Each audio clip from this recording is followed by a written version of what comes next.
BRS పాలనలో తలసరి విద్యుత్ వినియోగం 2349 యూనిట్లకు పెరిగింది అధ్యక్ష. ఇదంతా కాదు బట్టన్న స్పీకర్ గారు, ఇంత పెరిగింది అంత పెరిగిందని సరే లెక్కలు నేను చెప్తా, బుక్కులలో ఉంటుంది కుల్లా. మీరు ఒక్క 10 నిమిషాలు టీ బ్రేక్ ఇవ్వండి. నేను బట్టి గారు పోయి అసెంబ్లీ ముంగట గన్ పార్క్ మీద రోడ్డు మీద నిలబెడతాం. రోడ్డు మీద పోయే 10 మందిని బీఆర్ఎస్ పాలనలో కరెంటు మంచిగుందా, కాంగ్రెస్ వచ్చిన 8 నెలల కరెంటు మంచిగుందా అని అడుగుదాం.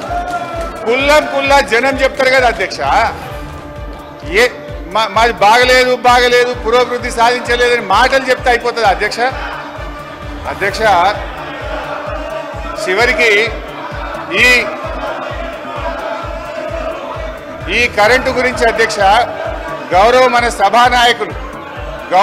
సభానాయకులు ఇదే అసెంబ్లీలో అప్పుడు తెలుగుదేశం పార్టీ శాసనసభ్యుడిగా ఇటువైపు ఉండి ఆనాటి కాంగ్రెస్ ప్రభుత్వం మీద రేవంత్ రెడ్డి గారు అన్న మాటలు ఒక్కసారి నేను గుర్తు చేయదలుచుకున్నా.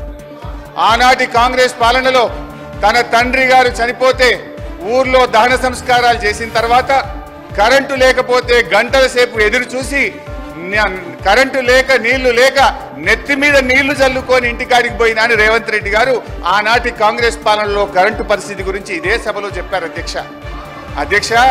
ఇవాళ పరిస్థితి ఏడికి వచ్చిందంటే చివరికి గౌరవ మంత్రులు ముఖ్యమంత్రి గారు ఎక్కడన్నా మీటింగులు పెట్టుకుంటే జనరల్ గా పోలీసు వాళ్ళు భద్రత కోసం వెళ్తారు అధ్యక్ష.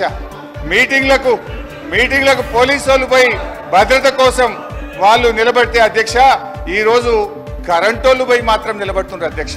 పోలీసు వాళ్ళతో పాటు ఏడ మంత్రి గారి మీటింగ్ ఉన్నా ముఖ్యమంత్రి గారి మీటింగ్ ఉన్నా కరెంట్ వాళ్ళు జనరేటర్లు పట్టుకొని మాత్రం ఉంటున్నారు అధ్యక్ష.